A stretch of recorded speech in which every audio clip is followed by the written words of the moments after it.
Akila masih Akila masih di mute. Silakan di unmute dulu suaranya. Oke, sudah. Ya, silakan dimulai. Siap, terima kasih Bu. Bismillahirrahmanirrahim. Assalamualaikum warahmatullahi wabarakatuh. Sebelumnya terima kasih kepada waktunya untuk Bapak Isbandi selaku dosen penguji, Ibu Jenny Fatman selaku dosen pembimbing dan tim kerja serta rekan-rekan sekalian. Langsung saja untuk mempersingkat waktu, izin memperkenalkan diri, saya Akila Fadiyahaya dari Prodi Teknik Informatika dengan NIM 41037006181103 akan mempresentasikan sebuah laporan kerja praktek yang berjudul Perancangan Dashboard Data Environment untuk Analisa Data pada Platform E-commerce dalam membantu pengambilan keputusan bisnis. Saya mengambil latar belakang, yakni dalam bidang bisnis, penggunaan teknologi informasi itu digunakan sebagai sarana pendukung kinerja bisnis dalam sebuah perusahaan. Banyak sekali tantangan yang sering kali dihadapi dalam bisnis, seperti keputusan bisnis yang mengharuskan menganalisa peluang bisnis berdasarkan data yang dimiliki. Namun, banyaknya data yang ada menyulitkan pihak perusahaan dalam melakukan analisa terhadap data tersebut. Proses pembuatan laporan pun tidak sesuai dengan keinginan manajemen perusahaan, seringkali membutuhkan waktu yang cukup lama. Lalu, salah satu teknologi yang dapat memberikan solusi terhadap kebutuhan penyajian data informasi ke dalam bentuk visual yang menarik dan mudah dimengerti, yaitu dengan membangun sebuah sistem dashboard yang mampu mengoleksi data informasi yang digunakan untuk melakukan evaluasi performa dan memastikan tercapainya tujuan dari sebuah operasi. Tampilan yang memungkinkan para pemegang keputusan mendapatkan ringkasan informasi penting secara cepat dan mudah sebagai landasan untuk menetapkan keputusan penting bagi perusahaan. Lalu saya sendiri mengambil beberapa rumusan masalah, batasan masalah, dan tujuan daripada laporan saya. Yang pertama, dalam rumusan masalah saya merumuskan bagaimana cara merancang sebuah sistem informasi dashboard yang informatif untuk analisis data pada platform e-commerce. Lalu bagaimana cara untuk mengetahui real-time report dan analisis penjualan dalam bentuk grafik atau bahan yang mudah dipahami. Dan bagaimana cara untuk mempermudah dalam pengambilan keputusan bisnis, khususnya bagian pemasaran. Untuk batasan masalah sendiri, saya memilih perancangan sistem informasi dashboard analisis data pada platform e-commerce dan visualisasi data menggunakan Power BI dalam membangun dashboard. Tujuannya adalah untuk merancang dan membangun sebuah sistem informasi dashboard untuk analisa data pada platform e-commerce dan memudahkan user dalam memahami analisis data dan pengambilan keputusan bisnis dalam bentuk visualisasi. Beberapa landasan teori yang saya ambil adalah yang pertama untuk pengertian e-commerce. Apa sih e-commerce itu? E-commerce menurut Kotler and Armstrong adalah penggunaan website untuk bertransaksi atau memfasilitasi penjualan produk dan jasa secara online dan dapat dijadikan alat untuk membeli dan menjual produk atau jasa melalui internet menggunakan sistem komputer.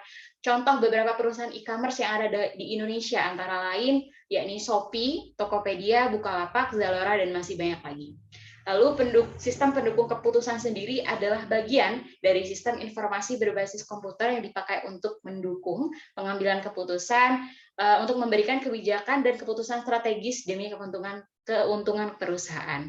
Lalu data warehouse sendiri adalah sekumpulan database yang berasal dari berbagai sumber yang saling terintegrasi dan juga dapat disimpulkan sebagai sekumpulan informasi yang dapat disimpan dalam basis data yang kemudian digunakan untuk mendukung pengambilan keputusan dalam sebuah organisasi. Lalu data environment sendiri pada umumnya digunakan untuk merancang sumber data yang akan digunakan dalam pembuatan laporan yang menggunakan data report. Lalu selanjutnya yakni dataset. Dataset sendiri adalah istilah informal yang merujuk pada sekumpulan data yang secara umum dataset sendiri berisi lebih dari satu variabel dan menyangkut satu topik tertentu. Dataset yang ditambah, dataset juga dapat ditambahkan, dihapus, atau memperbarui basis dalam memori. Jika diperlukan, dataset sendiri bisa bertindak sebagai template untuk memperbarui dataset pusat.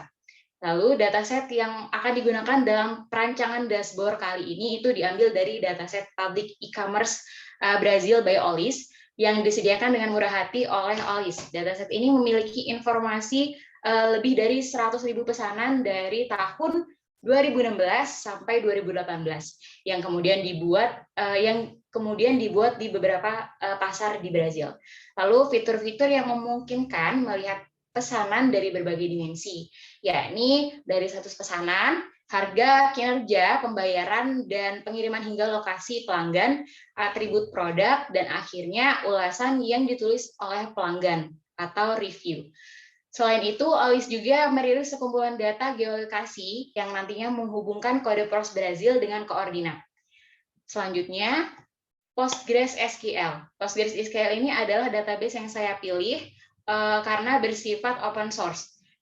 PostgreSQL ini adalah manajemen database yang dapat mengolah data dalam tabel yang memiliki relasi yang sama dan dapat digunakan secara gratis serta bebas dimodifikasi. PostgreSQL sendiri adalah database yang baik digunakan pada web app, aplikasi mobile, dan aplikasi analitik. Itulah kenapa aplikasi ini membutuhkan pengolahan data yang lebih kompleks dan akan lebih cocok menggunakan PostgreSQL sebagai database-nya. Lalu selanjutnya, untuk proses visualisasi, saya akan memilih tools dari Microsoft Power BI. Microsoft Power BI ini adalah software business intelligence bentukan daripada Microsoft yang berguna untuk mengolah data lebih detail dan menampilkan dengan apik dan interaktif. Dengan aplikasi ini, data yang telah dimasukkan atau data yang sudah terkoneksi dengan sistem ketiga dapat divisualisasikan. Lalu selanjutnya adalah bab daripada tinjauan umum. Kerja praktek yang saya lakukan itu adalah hasil dari program kolaborasi antara perusahaan Power e-commerce Asia dengan Kampus Merdeka, yakni di program MSIB atau Magang Studi Independen Bersertifikat Kampus Merdeka, yang mana kami diatur dan mendapatkan beberapa mentor yang lahir dari anak perusahaan, yakni Power Academy, yang powered by Power e-commerce.asia. Selanjutnya, kita masuk ke dalam bab pembahasan. Sebelumnya, kita harus menganalisis kebutuhan yang ada, yakni masalah yang terjadi dalam perusahaan e-commerce yang perlu memonitoring data secara real-time dan memberikan akurasi yang tinggi untuk melihat tren pasar dan bagaimana cara untuk menganalisa konsumen, operasional, potensi pasar, mengambil keputusan, dan juga perkembangan bisnis. Terdapat dua kebutuhan sistem yaitu analisis kebutuhan fungsional dan non-fungsional. Antara lain, untuk kebutuhan fungsional sendiri, sistem informasi dashboard yang dikembangkan dapat menampilkan dan mengolah data. Lalu, sistem informasi dashboard juga dapat menghasilkan output berupa report data real time, dan juga sistem informasi dashboard yang dikembangkan dapat melakukan monitoring dan menampilkan grafik atau visualisasi dari data transaksi per periode. Lalu untuk kebutuhan non-fungsional sendiri, alat penelitian yang digunakan dalam penelitian ini terdiri dari perangkat lunak atau software. Lalu kita beralih kepada stream process system. Stream process system sendiri itu adalah proses aliran adalah sistem pemrosesan data real time terdistribusi yang berfokus pada pemrosesan waktu nyata dari aliran data yang terus-menerus bergerak. Kerangka pemrosesannya itu menyederhanakan perangkat keras dan perangkat lunak paralel dengan membatasi kinerja komputasi paralel. Bisa dilihat dari gambar, yakni data analis melakukan algoritma manajemen, ELT data processing, database management, dan juga view dashboard. Di dalam dashboard sendiri itu terdapat dapat menampilkan sebuah data transaksi, data customer, data seller, dan juga data visualizations. Lalu untuk selanjutnya adalah diagram alur pemrosesan data. Di sini saya mengambil 3 layer, yakni yang layer pertama saya ekstrak dan transform data dari dataset. Lalu setelah diolah, datanya akan saya push ke database manajemen di PostgreSQL. Lalu selanjutnya data yang sudah ada dalam database PostgreSQL akan saya ekstrak kembali atau diteruskan ke dalam aplikasi Power BI untuk menghubungkannya dan dapat memvisualisasikannya. Lalu selanjutnya adalah flowchart alur pemrosesan data, yakni dataset yang pertama itu berasal dari dataset Olis e-commerce asal Brazil yang kemudian datanya diproses dan melalui tahap proses data mining. Proses data mining ini include di dalamnya yakni data cleaning untuk membersihkan nilai-nilai nol atau missing value, lalu data integrations dan juga data selections yang kemudian akan saya lanjutkan kepada proses subqueen mining atau penambangan lanjut, yakni resource analyst untuk menganalisa hasilnya, lalu knowledge presentation atau tahap visualisasi dan menghasilkan output akhir yakni dashboard yang dapat menampilkan sebuah data report real time. Lalu selanjutnya adalah tampilan di layar pertama daripada dashboard data e-commerce. Di layar pertama ini saya memilih untuk menampilkan sebuah data transaksi atau transaction data yang mana meliputi total profit, total order, dan juga distribusi produk kategori by profit, dan juga trend of purchase. Nah, di sini saya juga menampilkan 3 fitur untuk dapat membantu beberapa user karena di dalamnya ada banyak data. Saya menambahkan 3 fitur, yakni yang pertama adalah produk kategori dan juga payment type, yang terakhir adalah tahun. Total profit yang dapat kita lihat dalam 3 tahun terakhir adalah sebanyak 104 sekian ribu dan juga total order sebanyak 73.000 sekian. Lalu selanjutnya kita bisa melihat di grafik untuk distribusi produk kategori yang paling banyak adalah dari produk bed table yang berwarna biru, yakni sebanyak 21,32.000 atau sebanyak 22% dari 100% grafik. Lalu untuk selanjutnya adalah grafik yang di sebelah kanan, yakni grafik dari trend of purchase order by city. Nah, di sini yang paling banyak melakukan transaksi, yakni terdapat dari kota Sao Paulo, itu lebih dari 10.000 transaksi, bahkan hampir menyentuh 12.000 transaksi. Lalu yang terakhir, yang berada di urutan paling bawah, yakni dari kota Sao Bernardo, itu hanya sebanyak 0,7 transaksi. 7.000 transaksi. Lalu untuk selanjutnya beralih ke layar kedua, yakni layar data customer atau customer data. Untuk yang sebelah kiri, saya menampilkan sebuah customer segmentation di mana di sini kita bisa melihat by maps itu customer terpadat, yakni berada di Pulau South Africa yang mana benua ini adalah kota asalnya yakni kota Brazil. Lalu untuk history purchase ordernya atau pembelian berulang itu adalah dari barang construction tools itu sebanyak lebih dari 200 terjual. Lalu untuk yang bagian kanan bawah itu adalah produk wise performance, di mana kota yang paling banyak melakukan pembelian dan transaksi yakni kota Sao Paulo itu sebanyak 1 juta sekian payment value dan juga 100.000 sekian dari pembelian atau pengiriman barang. Di sini saya menambahkan 2 fitur, yakni produk kategori dan customer city. Di sini kita bisa melihat, misalnya kita akan melihat dari kota Sao Paulo saja, kita bisa melihat dari fitur tersebut atau memilih dari fitur tersebut. Dan juga produk kategorinya kita bisa melihat dari fitur tersebut agar dapat membantu proses monitoring data. Lalu untuk yang terakhir, yakni di layar 3, saya menampilkan sebuah data seller, di mana pada dashboard ini ditampilkan beberapa segmen, yakni untuk yang pertama adalah revenue atau total keuntungan by city per kota, lalu seller segmentation itu by maps lagi, dan juga order item by day. Nah, untuk grafik order item by day ini dibuat seperti grafik kalender. Bisa kita lihat untuk tanggal 27 itu adalah tanggal yang paling banyak melakukan transaksi daripada seller, atau tanggal yang paling banyak menguntungkan untuk seller karena banyak terjadinya transaksi. Dan yang paling sedikit itu ada yang paling kecil di bawah di sebelah kanan ya di bawah kiri itu ada tanggal 31 namun tidak terlihat nomornya karena tertutup. Dan untuk seller segmentation-nya itu kota benua yang terpadat yakni berasal dari South Africa karena ini pulau ini adalah asalnya sendiri yakni kota Brazil. Lalu untuk revenue by city-nya itu kembali lagi kota Sao Paulo itu menjadi kota yang paling banyak mendapatkan keuntungan yakni lebih dari 1 M.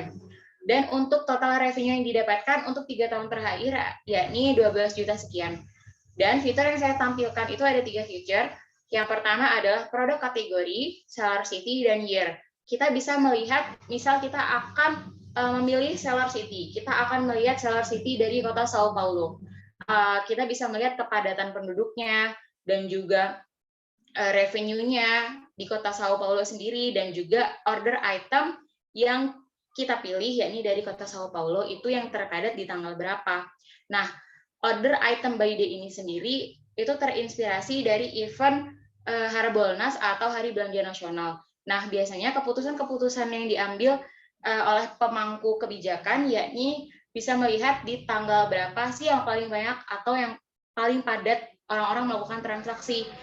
Yakni biasanya di awal bulan atau di akhir bulan di mana orang-orang menerima gaji atau gajian. Atau kita juga bisa melihat dari proses analisis ini, sepertinya di tanggal 27 ini adalah tanggal yang tepat untuk melakukan promosi atau tanggal yang tepat untuk meluncurkan event Harbolnas, yakni semacam gratis ongkir atau pemotongan diskon atau diskon barang. Lalu ini adalah layar terakhir daripada dashboard e-commerce yang saya buat. Seller segmentation sendiri saya menggunakan grafik, saya menggunakan maps agar dapat dilihat secara langsung kotanya berada di titik mana. Lalu untuk kesimpulan yang saya ambil dari laporan kerja praktek saya adalah dengan memanfaatkan data analisis dalam pembuatan dashboard, data e-commerce dapat membantu pengambilan keputusan seseorang dalam bisnis, dan juga penjelasan tentang banyaknya data yang diolah dapat menjadi lebih menarik karena dipadukan dengan visualisasi data dan juga sistem informasi dashboard untuk mendapatkan report data real time. Mungkin hanya ini dapat saya presentasikan dan saya sampaikan, kurang lebihnya mohon maaf. Sekian, wassalamualaikum warahmatullahi wabarakatuh. Waalaikumsalam warahmatullahi wabarakatuh.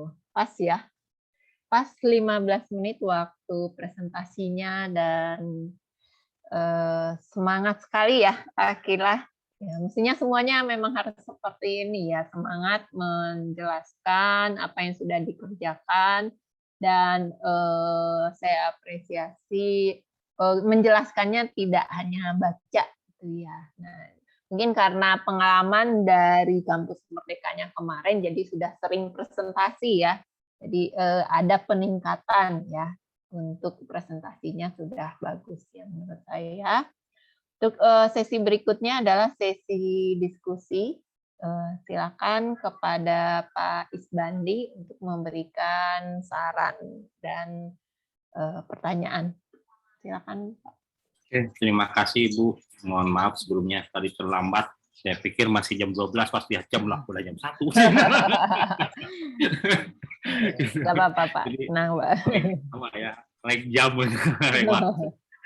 Oke, ada beberapa hal yang Bapak tanyain ini tuh. Ada beberapa koreksi juga. Yang pertama, ini kan pakai datanya data dummy. Ya, data dummy-nya Kigel. Ini pakai data dummy Kigel kan. Kalau Akila kemarin ini kerja prakteknya di mana ini? Di perusahaan apa tadi? Mungkin ya di unmute ya. Langsung unmute aja Akilanya biar nggak lupa nanti gitu ketika ngomong gitu ya. Jadi perusahaan apa tadi tuh namanya? Di Power E-commerce Asia, Pak. Nah, Bapak agak kebingungan nih. Kenapa KP-nya di e-commerce Asia, tapi datanya pakai data Kigel? Karena yang ngajar untuk sebenarnya gini Pak. Jadi di program MSIB itu MSIB Akila ini kan itu berbasis e-commerce ya Pak ya. Nah, setelah Akila masuk program tersebut, Akila itu mendapatkan semacam 2 proyek Pak, yang mana setiap tim itu nanti dibagi beberapa mentor. Untuk yang proyek pertama itu proyek membangun startup, untuk yang kedua itu Akila masuk ke dalam proyek data analis. Nah, data analis ini sendiri itu mentornya bukan dari Power E-commerce Asia, Pak, tapi disediakan dari pihak kampus Merdekanya.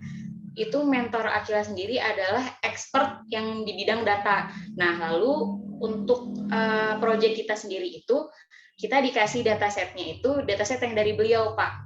Jadi nggak boleh dari perusahaan Power E-commerce Asia-nya sendiri, Pak, karena ini tuh semacam program dari kampus Merdeka gitu, Pak, bukan untuk menguntungkan perusahaan tersebut. Nah, itu dijelaskan nggak di laporan KP-nya? Dijelaskan sih, Pak. Itu ada di bab tinjauan. Nah, itu di apa ya, di bagian data lah ya, di bagian data atau dataset, khusus bagian dataset itu tolong dijelaskan.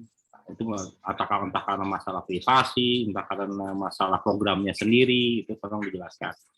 Itu satu. Terus yang kedua, ini yang pertama yang kedua tadi masalah apa ya, penjelasan tentang datasetnya sendiri. Kenapa kok pakai data Kigel, itu khusus di bagian datasetnya. Ya, jadi bukan Kigel yang dijelaskan, tapi kenapa pakai dataset Kigel gitu loh. Kenapa nggak pakai dataset perusahaan itu, lalu ada program ini yang tadi kita jelasin gitu ya. Bukan yang Bapak lihat tadi penjelasan tentang Kigel-nya, dataset Kigel-nya yang ada di tulisan tuh. Bukan penjelasan kenapa kok dataset itu yang dipilih, bukan dataset si company lah katanya, itu dijelaskan. Nah, lalu yang kedua masalah data preparasi. Nah, data preparasi Bapak lihat di sini, Bapak cari-cari ini paling 2 paragrafan, padahal itu 60% pekerjaan harusnya 60% pekerjaan dari teknik dashboarding atau visualisasi data atau data preparation, ini hampir 60%. Nah, tadinya Bapak harap itu bahkan hampir mendominasi 60% lagi dari data preparasi itu. Nah, data preparasi yang dilakukan apa aja? Unmute, masih di unmute. Untuk proses ke data warehouse-nya ya, Pak ya? Data preparasi sebelum data warehouse. Itu data cleaning, integration. Nah, cleaning apa aja? Data cleaning-nya itu di ini, Pak. Kita ngebersihin nilai-nilai nol, missing value-nya. Null cleaning. Ya, null cleaning apa lagi? Terus habis itu diintegrasikan, digabungkan kalau misalnya udah dibersihin, habis itu ditaruh di data warehouse. Nah, ini hati-hati. Sebetulnya data preparation itu banyak. Ada pertama null cleaning, yang kedua outlier detection, ya, lalu treatment terhadap null, apakah null itu dihilangkan atau ditambah, lalu ada lagi dimension reduction dan lain-lain. Ada 6, minimal itu diuraikan minimal 5 langkah atau 4 langkah lah yang tadi. Jadi kalau misalkan null, datanya seperti ini nih, nullnya berapa banyak sih? Oh, itu Akila ada, Pak, di laporannya. Di laporan halaman berapa? Di data cleaning, di bab data cleaning.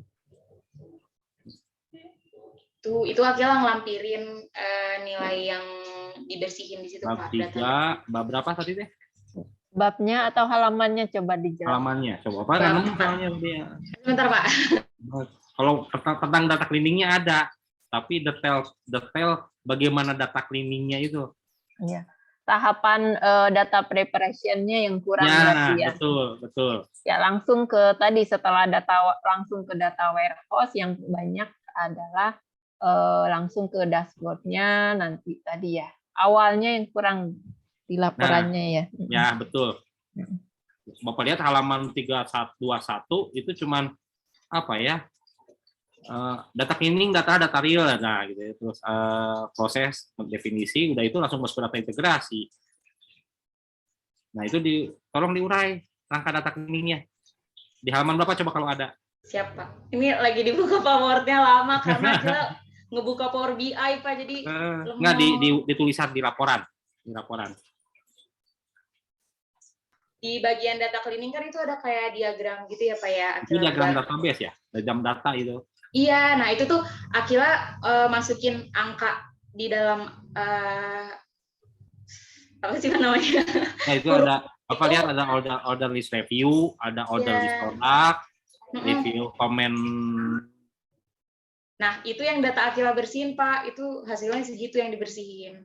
Sebanyak Ada order list review, ada order list produk, nah order list comment title itu apa jumlah tabelnya berapa kan itu ya, review itu tabelnya berapa, nah Iya, itu kan deskripsi data, tapi proses cleaningnya ini proses cleaningnya, Iya. nah proses cleaningnya karena itu kalau di visualisasi BI cleaning itu urgent banget, urgent penting sekali. Iya, betul.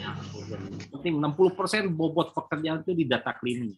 Dan itu kalau Bapak lihat di sini ada data cleaning, tabelnya ada, data order list, order cuma tabel-tabelnya aja, dan order approve at 160.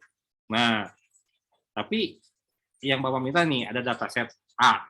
Dataset A itu nolnya berapa biji? Dilihatin ke grafik.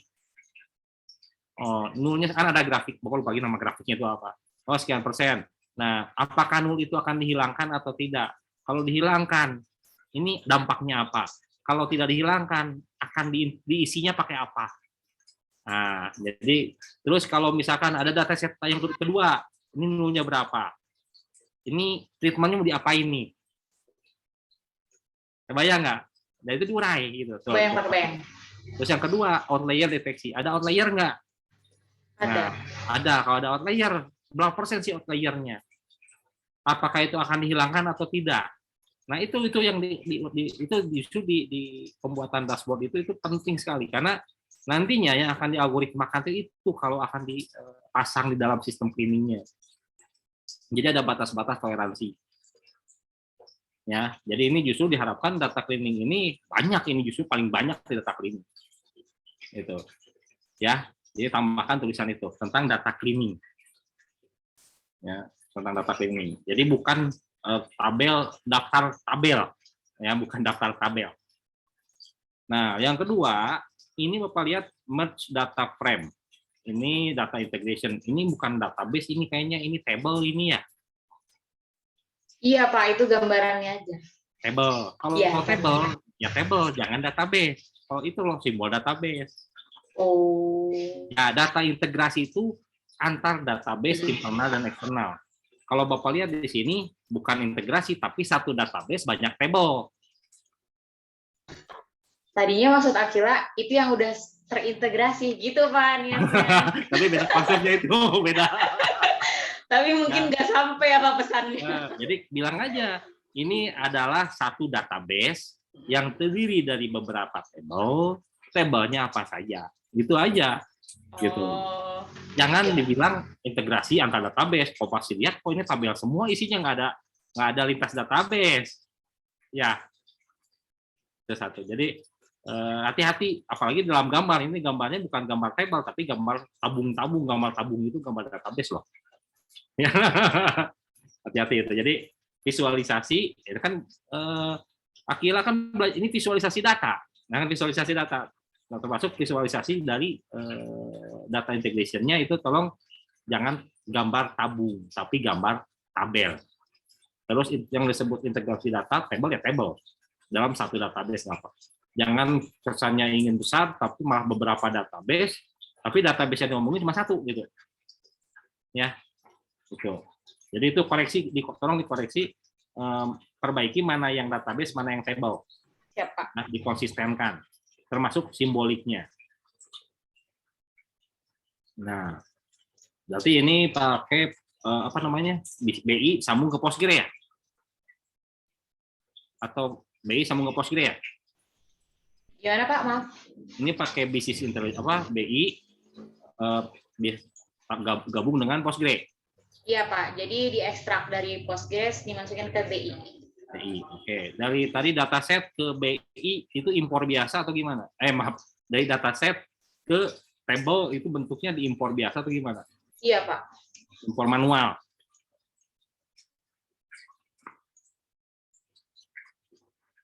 Itu satu. Terus yang kedua, ini kan dashboard. Dashboard itu hubungannya dengan visualisasi. Dia subject oriented loh, hati-hati. Sangat subject oriented. Nah, di gambar itu ada gambar apa ya? Stream proses kan ya. Nah, itu ada analis. Ada berapa orang sih analis yang akses? Satu Pak. Satu, analis apa itu? Data analisnya, Pak. Data analis. Nah, buat satu tabel, bukan ngomongin data, bukan ngomongin apa, tapi ngomongin apa yang ingin dicari dari analis itu. Apa yang diinginkan dari satu tabel, user need namanya, user requirement. Jadi misalkan analis pengen melihat berapa banyak barang yang terjual, analis pengen lihat berapa banyak apa ya namanya, misalkan berapa sebaran konsumen. Nah, itu diurai dalam satu tabel. Jadi keluar user requirement. Ya, karena nanti itu yang akan dituangkan ke dalam grafik. Ya, jadi buat satu tabel yang namanya user requirement. Tapi isinya tentang apa sih yang dicari dari dashboard-nya. Gitu. Ya. Bukan apa yang ditampilkan aja ya, Pak ya? Bukan, tapi apa yang diharapkan si analis ingin ditayangkan. Ya. Jadi jangan sampai justru dashboard itu untuk membantu analis. Jadi apa yang ditayangkan harus sesuai keinginan si analis. Soalnya yang namanya dashboard itu subject oriented, berbasis subjek. Ya, jadi harus ada pemetaan. Nah, dari situ buat pemetaan tabel yang kedua. Isinya apa? Dari user need itu butuh data apa saja. Ya. Terus yang butuh data apa saja, terus sifat datanya seperti apa? Apakah numerik, apakah non-numerik? Jadi ada tahapnya, ini ada tahap yang kurang soalnya di sini. Ya. Jadi ada buat tadi satu tabel tentang user need. Yang kedua satu tabel tentang menerjemahkan kebutuhan data dan sifat datanya. Contohnya tadi butuh data konsumen. Data konsumen itu data konsumen seperti apa sih? Sifat datanya numerik atau numerik setiap data yang ada. Dapat tabel kedua ya. Nah, tabel yang ketiga dibuat rancangan. Kira-kira nih kalau datanya ini, keinginannya ini, sifat datanya numerik atau non numerik, itu grafiknya apa yang paling cocok? Nggak ngomongin caranya, nggak ngomongin warna. Apakah ini pie karena sifatnya komparatif 100%, apakah karena user need-nya ini. Jadi ini lebih ke desainnya dulu. Jangan ngomongin bukan ngomongin desain, yang ngomongin apa yang mau ditayangin nih. Oh, kalau konsumennya ini ngomongin data konsumennya misalkan yang dilihat adalah jenis kelamin, laki-laki dan perempuan. Oh, makanya ini grafiknya yang sesuai adalah pie, karenanya disebutin. Karena apa? Ya, jadi ini apa ya, biar merancang dashboardnya utuh gitu ya. Jadi ada berapa tabel tadi? Ada 3 tabel. Ya, udah itu. Yang keempat, wiring. Wiring itu layouting. Jangan langsung gambar. Jangan langsung BI seperti ini, tapi wiring. Wiring. Contohnya gini, di halaman 1, di dashboard 1, itu sebetulnya apa yang ingin diomongin? Informasi apa yang ingin disampaikan? Di halaman 1 di BI. Misalkan kalau BI-nya ada berapa halaman ini? 3, Pak. 3. Misalkan di halaman 1, ingin ngomongin apa sih di halaman 1? Nah, itu misalkan melihat apa? Urgensitas si user gitu. Halaman 2, wiringnya seperti apa? Apa sih yang mau diomongin di situ? Berdasarkan user need yang tadi tabel 1 ya? Betul, Pak. Nah, apa tuh si wiringnya? Udah itu baru teknik sajinya. Ya nggak ujug-ujug disajikan aja. Usernya pernah kata user bisa jadi saya emang nggak butuh itu, gitu. Ya kan? Nah, itu steppingnya tolong lengkapi itu. Jadi ada tahapan yang apa ya? Dilengkapi aja tangan. Jadi user need-nya. Yang kedua tabel apa tadi? Maaf, gimana Pak? Tabel apa aja tadi? Itu ada 3 tabel ya, plus wiring apa yang disajikan. Per halaman. Nah, halaman 1, 2, 3 menurut Kila itu akan sama nggak prioritasnya? Maksudnya prioritas yang gimana, Pak? Halaman 1, halaman 2, halaman 3, ada 3 halaman nih. Ya. Nah, tentang dashboardnya. Ya. Menurut Akila, halaman 1, halaman 2, halaman 3 itu setara atau ada prioritasnya? Beda, Pak. Beda, ada prioritasnya? Iya. Nah, pada prioritas berarti ada beda informasi yang disajikan nggak? Betul. Berdasarkan apa? Prioritas juga kan? Iya. Nah, gitu. Itu dikeluarin prioritasnya. Gitu. Dicatat gitu ya. Tuh. Nah, itu jadi. Terus yang selanjutnya, hasil analisis. Karena ini datanya dummy, hasil analisis jangan ngomongin data dummy. Tapi hasil analisis tentang rancang bangunnya. Karena datanya data dummy. Hasil analisis di sini, customer segmen paling banyak adalah di Afrika Selatan. Lalu histori kategori produk paling banyak di 224. Ini kan data dummy ya. Nah, di analisis itu tentang teknik sajinya justru yang dianalisisnya. Ya, resume yang tadi gambaran singkat dari tabel 1, 2, 3 sampai itu tuh apa sih yang bisa dianalisis? Ya, karena apa? Datanya data dummy. Kecuali data real, boleh lah kalau data real. Kalau data dummy berarti bukan ngomongin data kan, tapi ngomongin bagaimana ngebangun itu. Ya, jadi tolong koleksi hasil analisis, jangan ngomongin datanya, tapi ngomongin bagaimana itu dibangun. Ya, karena kan datanya dummy, bohong-bohongan kan datanya ya. Ngapain ngomongin data bohong-bohongan? Kan gitu. Pertama hasil analisis data cleaningnya, teknik sajinya, wiringnya. Ya, termasuk di kesimpulan. Jangan ngomongin kesimpulan data dummy. Terus ngomongin apa yang kita dapat dari topiknya. Ya, kayak ini filter data apa itu seller. Nah, itu kenapa kok yang dimunculnya itu kan gitu? Pertimbangannya apa Kilan? Karena banyak itunya Pak, banyak barangnya. Gimana sih Pak? Pokoknya banyak yang dimasukin gitu Pak datanya di situ. Jadi akhirnya pakai filter. Filternya itu berdasarkan apa? Berdasarkan ada yang geolocation, ada yang order ID.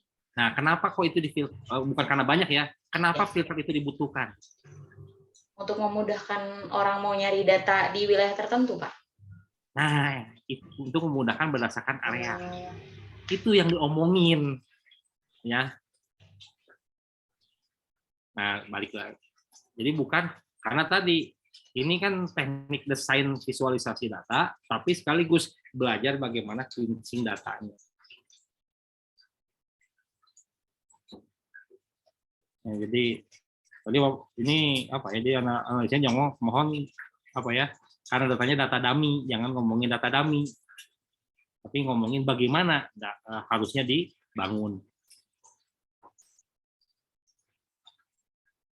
Terus per layer dijelaskan tadi prioritasnya, kenapa itu ada di sana, kayak gini nih. Kenapa kok geolocation disimpan page 1 tidak di page 2? Page 2 tidak di page 1. Karena yang ada data geolocation itu ada di seller sama transaksi, Pak. Seller dan customer. Itu dijelaskan nggak?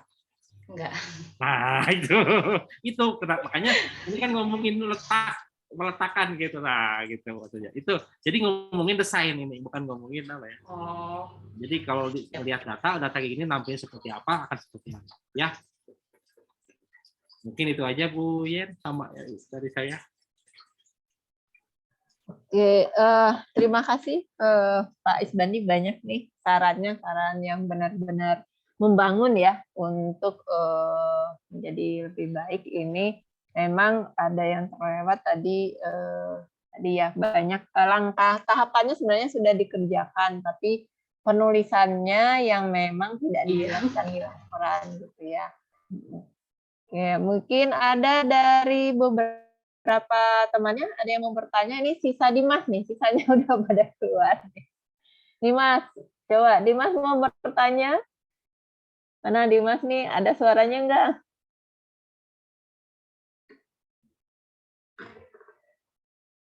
Tidak, Bu. Oke.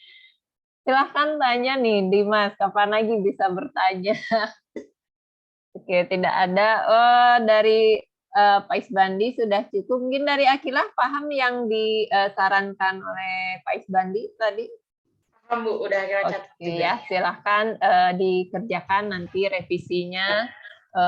Ini kan sebenarnya tadi sudah dikerjakan, tapi bagaimana itu dituliskan kembali ya, jadi kelihatan di laporannya apa sih yang dikerjakan ya.